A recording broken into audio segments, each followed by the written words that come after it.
Bonjour à tous, on est dans le Tanya Perek Yud Gimel, page 36.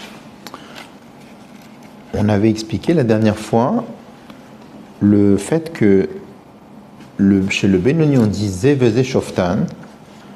Pourquoi est-ce qu'on dit Zeveze Shoftan, c'est-à-dire le Yetzer Tov et le Yetzer Hara de son juge? Parce qu'en vérité, même le Yetzer Hara n'a pas de domination, on ne dit pas Zeveze Moshlim. Il donne son opinion. Et lorsqu'il donne son opinion, alors tout de suite, le Yetzer Tov n'est pas d'accord avec lui, s'oppose à lui. Et finalement, le psak, la décision appartiendra au Machia, à celui qui va l'emporter. On avait expliqué que ce qui va l'emporter, en vérité, c'est l'aide d'Akadosh Baruch Hu. On avait expliqué la dernière fois qu'ici, on parlait d'un Benoni, chez lequel il était arrivé effectivement des pensées du monde, même dans la marche en bas, même dans l'esprit. Et c'est pour ça qu'il n'était pas suffisant ici de dire à Moar Shalit à la lèvre que le cerveau domine le cœur, parce que même le cerveau ici est envahi déjà par des nyanim du Yetzer Hara, du Nefesh Abahamit. Et c'est pour ça que là on avait besoin de quelque chose de spécial, c'est l'aide d'Akadosh Baruch Hu. De façon globale, l'aide d'Akadosh Baruch Hu, c'est le fait qu'Akadosh Baruch Hu a donné une shlita, une domination à la Kedusha par rapport au mal, comme la lumière repousse l'obscurité. Maintenant, il est possible qu'il y ait aussi une aide spécifique d'Akadosh Baruch Hu, mais on verra plus loin dans le Lachon que il parle de l'aide d'Akadosh Baruch Hu, ça inclut aussi le fait qu'Akadosh Baruch Hu a donné une domination au Nefesh Elokit par rapport au Nefesh Abahamit. On avait expliqué avec ça aussi la notion que même si le monde entier te dit que tu es tzaddik, Heye be'enecha keracha, considère-toi comme un rachat. La question était comment, a priori, c'est en contradiction avec une Mishnah de Pirkei Avot qui dit Al tei racha bifnatz, ne te considère pas comme un rachat. On avait vu aussi que ce passage était contraire à la logique, parce que si quelqu'un se considère comme un rachat, alors il va être triste. Et le fait d'être triste, c'est quelque chose qui va déranger la Avodat Hashem Besimcha, le fait de servir à Kadosh Baruch Hu avec la joie. On a vu la réponse à cela, c'est que on nous dit pas, la Gemara ne nous dit pas, même si le monde entier te dit que tu es tzaddik, sois rachat, ayez qu'est rachat. Ça veut dire considère-toi comme un Benoni. En d'autres termes, le fait que tu vois que toutes tes pensées, toutes tes actions, toutes tes paroles et toutes tes actions sont en harmonie avec la Torah, ne déduis pas de là que tu es un tzaddik, parce qu'en vérité, il est possible que tu es simplement un Benoni. Il est tout à fait possible que le Nefesh Abahamit n'a pas du tout bougé, qu'il est resté identique, qu'il y a des envies pour les plaisirs du monde dans le cœur, qui n'ont pas quitté le cœur. Simplement le fait qu'au niveau de Marsha, dit bon, c'est tu ressembles à un tzaddik. On nous dit, c'est-à-dire que toutes tes pensées, paroles, actions sont en harmonie avec la Torah. Quand même, considère-toi comme un rachat, c'est-à-dire en vérité, il est possible que tu ne sois qu'un Benoni. Le Benoni s'appelle Keracha parce qu'en vérité, au niveau de sa structure, il est comme un rachat, c'est-à-dire qu'il n'y a rien qui a changé en lui. Au niveau de ce qu'il est vraiment, il a toujours de l'attirance pour les plaisirs du monde. C'est simplement qu'au niveau du comportement, il se maîtrise. Donc en ce sens-là, il ressemble à un rachat, mais en vérité, il n'est pas rachat, bien évidemment. Donc on était à la page 36, où il disait justement que le mal est resté betokfu, je reprends en haut de la page, ou betokfu bigvrato bechal asmali ketul dato, le mal qui est resté avec toute sa force dans le côté gauche du cœur, ketul dato comme depuis la naissance, velo khalaf ve'alach mimeno meuma, et il ne l'a pas quitté, il n'est pas parti du tout de lui. Ve'adraba, et au contraire, Nitra zekioter, il est possible que le Nefesh Abahamit se soit renforcé avec le temps, Bem Shechazman, avec le temps. Pourquoi? Shinishtamesh boharbe, parce qu'il a utilisé beaucoup, Be'achi la oshtia, en mangeant et en buvant, ou Sharinyane olamazé, et d'autres notions, et les autres inyanim du monde matériel. C'est-à-dire que non seulement chez le Benoni, le Nefesh Abahamit n'est pas partie, c'est-à-dire l'attirance pour les plaisirs du monde. Les midot du Nefesh Abamit ne l'ont pas quitté, mais elles se sont même renforcées avec le temps. Pourquoi? Parce que avec toutes ces années-là, il a mangé plus, et il a bu plus, et il a fait les autres choses du monde. Et c'est ce qui fait que le Nefesh Abamit s'est renforcé. Pourquoi? Parce qu'on sait très bien que toutes les forces qu'on utilise, elles se renforcent. De la même façon que physiquement, lorsque quelqu'un fait des exercices physiques, eh bien ses forces se renforcent. Il en est de même aussi spirituellement parlant. Lorsque plus quelqu'un étudie, plus il renforce ses forces intellectuelles. Et de la même façon aussi, lorsque quelqu'un utilise les midot il assouvit à ses envies, eh bien les envies se renforcent. Même si le Benoni a mangé le Shem Shami pour le service de Dieu, mais étant donné que naturellement il y a une envie de manger avec un certain... Le fait de manger procure quand même un certain plaisir. Donc c'est quelque chose qui finalement renforce les envies du Nefesh Abamit. Donc c'est pour ça qu'il dit, le Moazaken nous dit ici que finalement avec les années, le Nefesh Abamit les envies du Nefesh Abamit deviennent probablement plus fortes.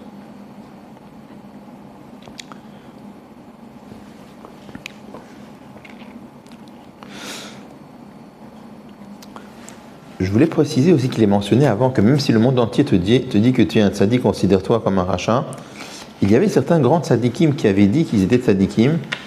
Ça c'est bon, on aura l'occasion d'en reparler aussi, mais c'est parce que dans le ciel, d'une façon quelconque, on leur a dévoilé qu'ils étaient au niveau de tzaddik. Mais sinon, on doit penser, même à quelqu'un qui a la madriga de tzaddik, on verra, doit penser qu'il est Benoni.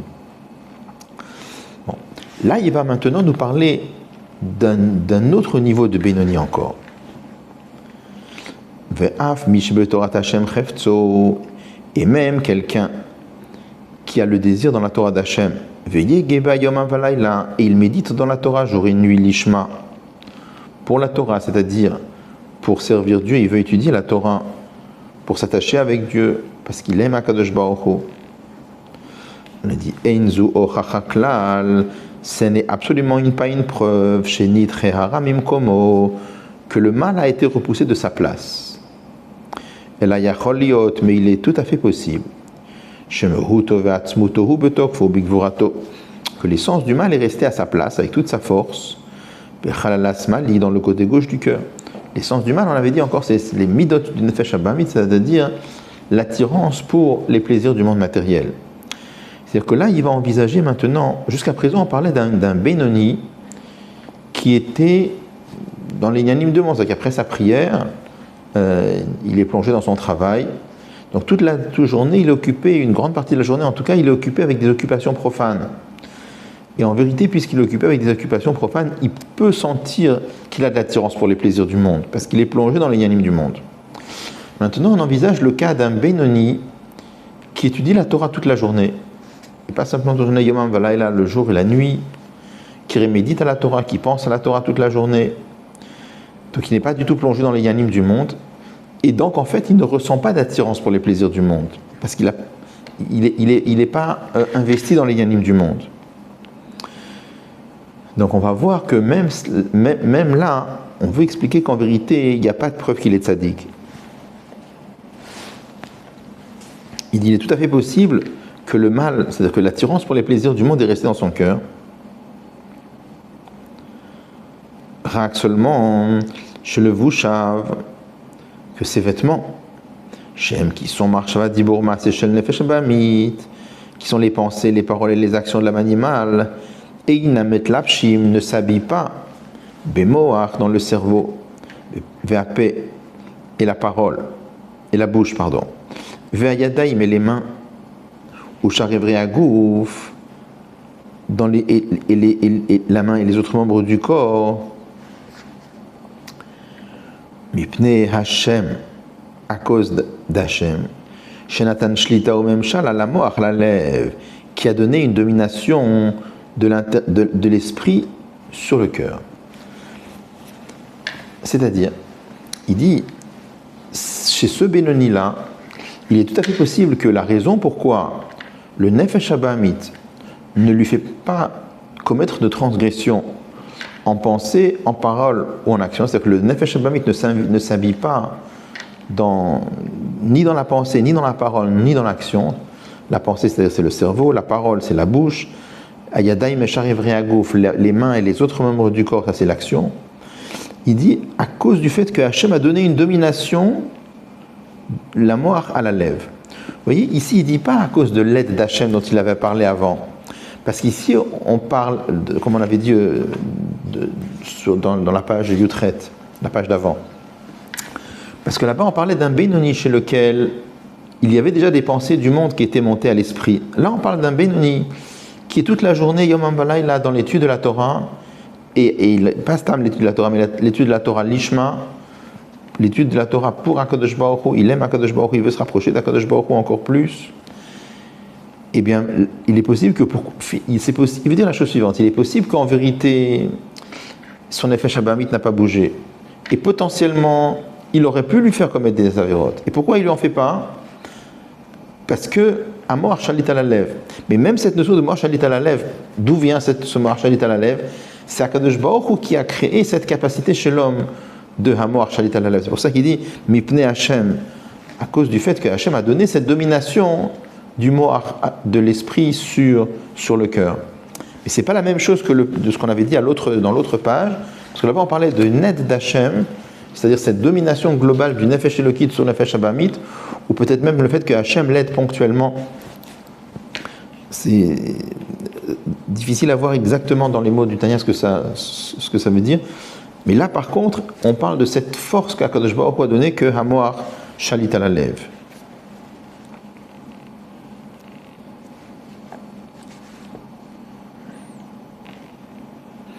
La reine, et c'est la raison pour laquelle, puisqu'il a cette domination de Hamor Shalit, parce que lui, il est dans son esprit, il y a de la Kedusha, il y a un Eloki.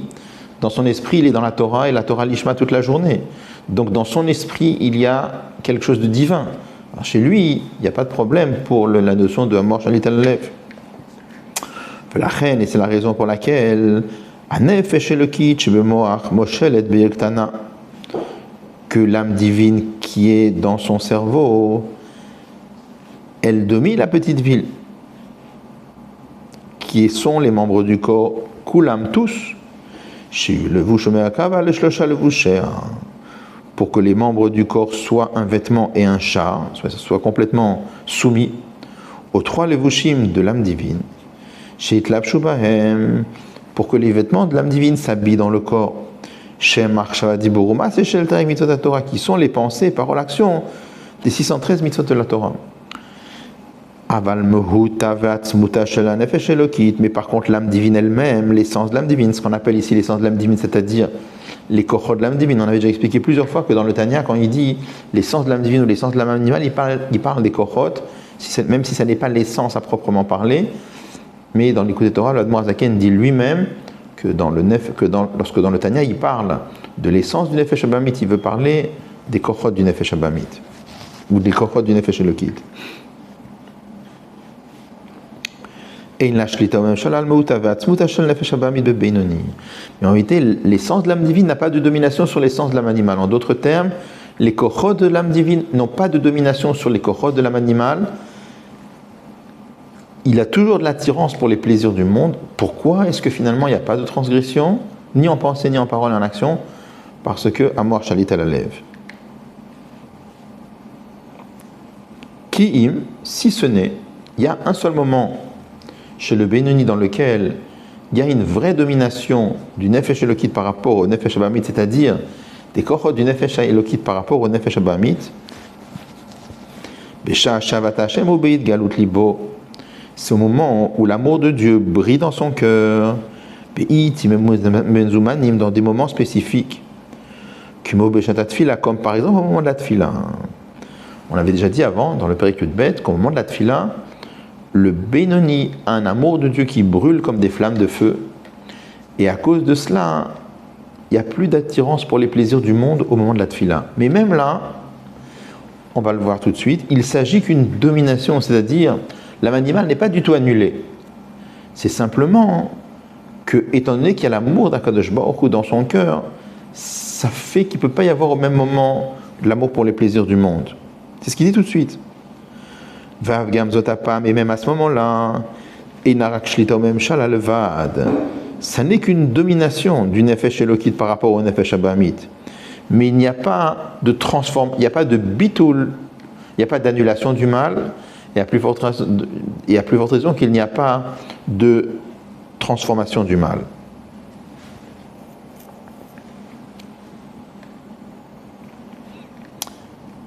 Kedirtiv, comme il est écrit, ou le homme, mille homme yematz, qu'une nation sera plus forte que l'autre. Ce verset parle du moment où Rivka attendait ses bébés, ses jumeaux. Elle a ressenti des douleurs et elle est partie à la Yeshiva de Shem et Ever. On lui a dit, il y a deux nations dans tes entrailles et qui vont se séparer de tes entrailles, ou l'homme yemat, et une nation sera plus forte que l'autre. Normalement, les deux nations, c'est Yaakov et Esav. Mais dans les Mamarim de Chassidut, on explique que cela fait référence au Nefesh Elokit et au Nefesh Abamit. Et on dit qu'il y a une domination de l'un sur l'autre. Quand c'est l'un qui se lève, c'est l'autre qui tombe. Comme nos maîtres disent que chez Zekam, lorsque celui-là se lève, Zénophel, c'est l'autre qui tombe. Ou chez Zekam, et quand c'est l'autre qui se lève, Choulou, etc. Pourquoi est-ce qu'il ne dit pas la suite? Il dit ici que chez Zekam, lorsque celui-ci se lève, Zénophel, l'autre tombe. Ou chez Zekam, et il dit que, etc. Pour comprendre cela, il faut d'abord comprendre pourquoi Birklal, est-ce qu'il dit les deux? Il dit chez Zekam, Zénophel, ou chez Zekam. Pourquoi il dit les deux? Il y a une note du Rabbi là-dessus qui explique la chose suivante. Il dit, pourquoi il amène cela? Parce que l'Admor HaZaken veut nous faire comprendre que même lorsque le Nefesh même au moment de la Tfila du Beinoni, où on dit qu'il y a une domination du Nefesh Elokit par rapport au Nefesh Abamit, c'est pas que il y a un bit ou une annulation de l'âme animale et pas de transformation. C'est simplement que tout se passe comme si le Nefesh Abamit est endormi. Endormi, ça veut dire qu'ensuite, il peut se relever. Il peut se réveiller. Et c'est pour ça que l'Admor HaZaken nous dit ici que chez Zekam, lorsque celui-ci se lève, c'est-à-dire lorsque le Nefesh Elokit brille, alors le Nefesh Abamit, il tombe, c'est-à-dire qu'il est comme endormi. Mais on te dit tout de suite, chez Zekam, il peut se relever, c'est-à-dire qu'il est juste endormi, il n'a pas disparu. Et alors maintenant, on comprend pourquoi il n'a pas besoin de dire la suite. Parce que c'est pas du tout nécessaire de le dire. Là, il amène cette notion-là juste pour nous faire comprendre que même au moment de la shlita du Nefesh Elokit sur le Nefesh Abamit, le Nefesh Abamit pourrait se réveiller. C'est pour ça qu'il était nécessaire de dire juste chez Zekam, il a la possibilité de se réveiller, c'est tout ce qu'on veut dire. Mais c'est pour ça qu'il n'amène pas la suite encore.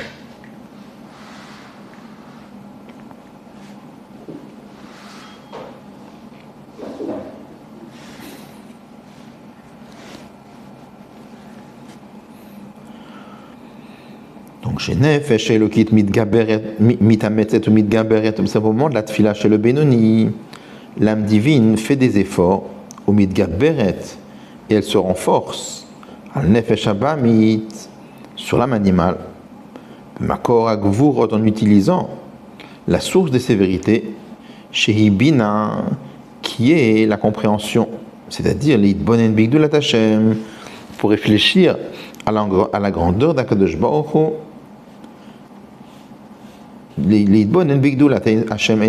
Pour réfléchir à la grandeur de l'infini, béni soit-il, ou l'olid ava azak l'Hachem, et de faire naître dans son cœur un amour puissant pour Hachem, qui rachpe esh comme des flammes de feu, dans le côté droit de son cœur.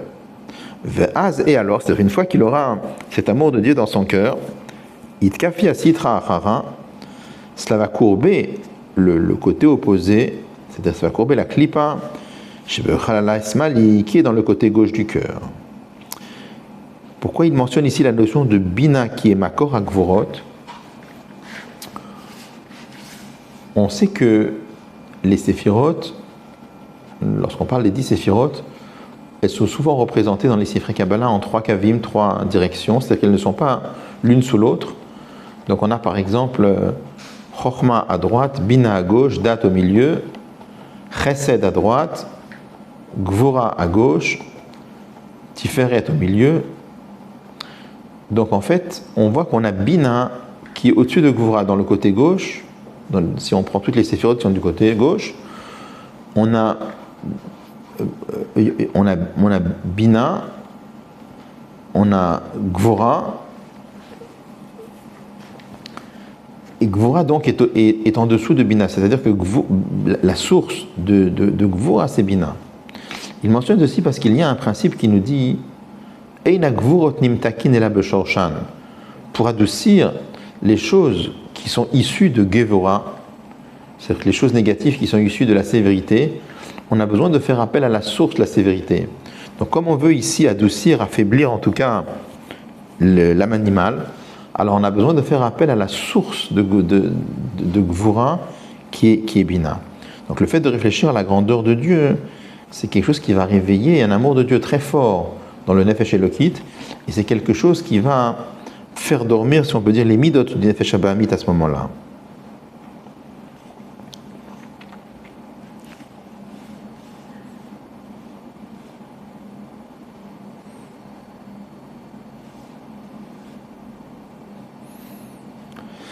Alors, il a dit ici le mot itkafia. Itkafia, on a déjà eu l'occasion de voir que la notion de itkafia peut avoir deux sens. Itkafia, ça veut dire qu'on se force. Alors, le fait de se forcer, ça peut vouloir dire, par exemple, j'ai très envie de faire quelque chose de pas bien, je me retiens, je ne le fais pas. Ça, c'est une possibilité. Mais là, on parle de sentiments dans le cœur.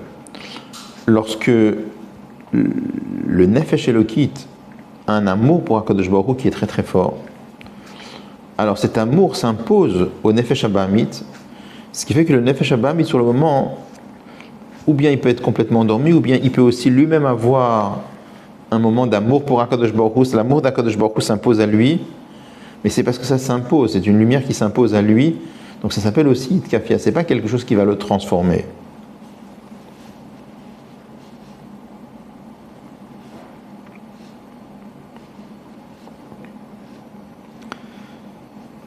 Donc, finalement, on est en train de voir ici qu'il y a, on a parlé de 3 situations ou 3 madrigotes chez le Benoni. Il y a le Benoni tel qu'il est, après la Tfila tel qu'il est plongé dans les yanim du monde. Là, il peut y avoir même des notions du monde qui montent à son esprit. Et à ce moment-là, on ne peut pas dire un Moar Shalit à la lèvre parce que dans le Moar, il y a déjà des choses du monde. Il n'y a pas que de la Kedusha dans son Moar, dans son esprit à ce moment-là. Et là, on a besoin d'utiliser la force spéciale de la Kedusha sur la Klippa. C'est ce qu'on avait dit à Kadosh Baruch Hu. Ozro, c'est l'aide d'Akadosh Baruch Hu qui a donné cette domination sur le Nefesh Elokit par rapport au Nefesh Abahamit. Ça peut vouloir dire aussi peut-être qu'Akadosh Baruch Hu envoie une aide spécifique à ce moment-là. Mais ça, c'est donc le niveau du Benoni le plus bas. Après, il y a le niveau du Benoni qui est en train d'étudier toute la journée, ou une grande partie de la journée en tout cas, il est en train d'étudier la Torah Lishma, puisque lui, il a toute la journée des Nyanim de Gdusha dans la tête. Donc à ce moment-là, chez lui, c'est Amor Shalit à la lèvre. C'est-à-dire que lui, il ne ressent pas d'attirance pour les plaisirs du monde, parce que, étant donné qu'il y a toute la journée des Nyanim de Gdusha dans sa tête, ça repousse toutes les choses qu'il peut y avoir.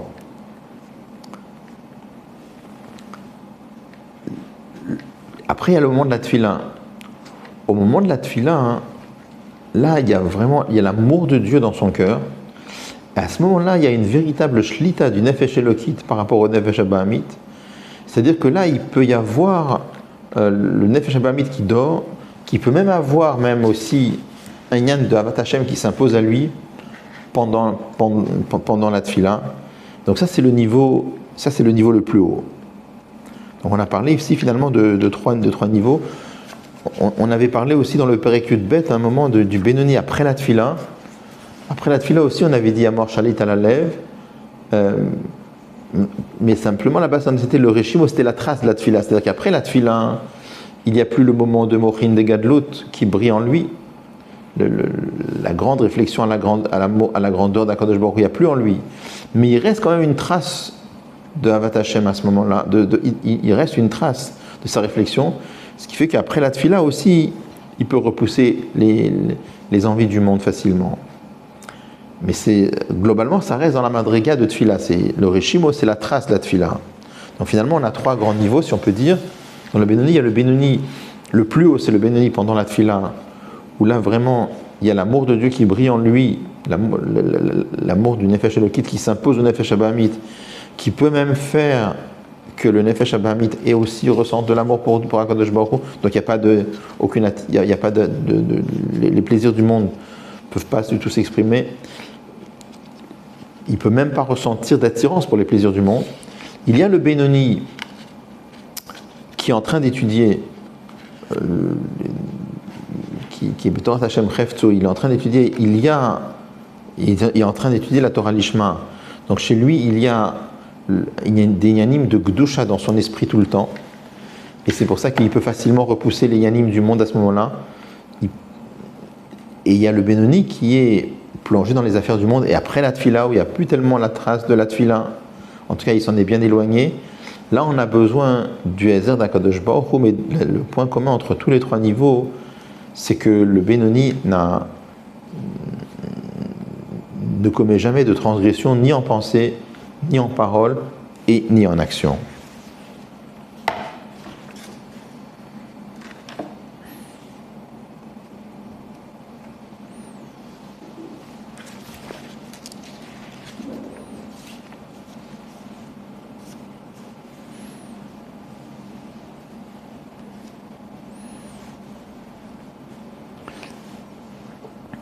Bon, il dit Vazaïd Kaf. Mais chez le Benoni, l'âme animale n'a pas du tout été annulée. C'est-à-dire, il veut dire par là que même le Benoni, au moment de la tfila, même si on dit qu'il y a une domination du Nefesh Elokit par rapport au Nefesh Abahamit, il n'est pas du tout dans la madriga du Tzadik. Parce que chez le Tzadik, il y a vraiment un bitoul ou alors même une transformation du Nefesh Abahamit. Chez le Benoni, il n'y a pas de bitoul, il n'y a pas de transformation, c'est juste que le Nefesh Elokit domine le Nefesh Abahamit. Et la bête Tzadik, c'est que chez le Tzadik, il y a eu un bitoul. Il y a eu une annulation du Nefesh Abahamit. Shenem Arbo, comme il est dit à propos du Tzadik, Velibi, Chalal Bekirbi, mon cœur est vide dans moi, c'est-à-dire qu'il n'a plus d'attirance pour les plaisirs du monde. Veomo Esbera, et lui, il a en dégoût les choses mauvaises, c'est-à-dire il a en dégoût les plaisirs du monde. Vesono Betachlitasina Vamius, et il les déteste au summum de la haine et du dégoût, au Shelo Betachlitasina, ou bien avec un dégoût et une haine qui ne sont pas au summum de la haine. On avait dit, ça jugeait du Tzadik Gamour ou du Tzadik Sheino Gamour. Le Tzadik Gamour, il les déteste, Betachlitasina, avec le summum de la haine et du dégoût, et le Tzadik Sheino Gamour, c'était Shelo Betachlit, comme on avait expliqué ce que ça voulait dire. Aval be Beinoni, mais chez le Beinoni, ou derrière Machal, c'est par exemple qu'Adam chez Yachen, c'est comme un homme qui dort. Chez Yachol Lachzo Veleo Mishnato, il peut se réveiller de son sommeil, car Arabe Benoni ou que Yachen Vechalal Asmali. De la même façon, chez le Benoni, le mal est comme quelqu'un qui dort dans le côté gauche. Chaque Kriachmaot Tfila, au moment du Shema et de la Tfila. Chez Liboboer Be'avat Hashem, car son cœur brille d'amour pour Akadosh Baruch Hu. Donc tout se passe comme si le Nefesh Abahamit dort. Mais après la Tfila, chez le Benoni, eh bien, le Nefesh Abahamit peut se réveiller. Bonne journée à tous.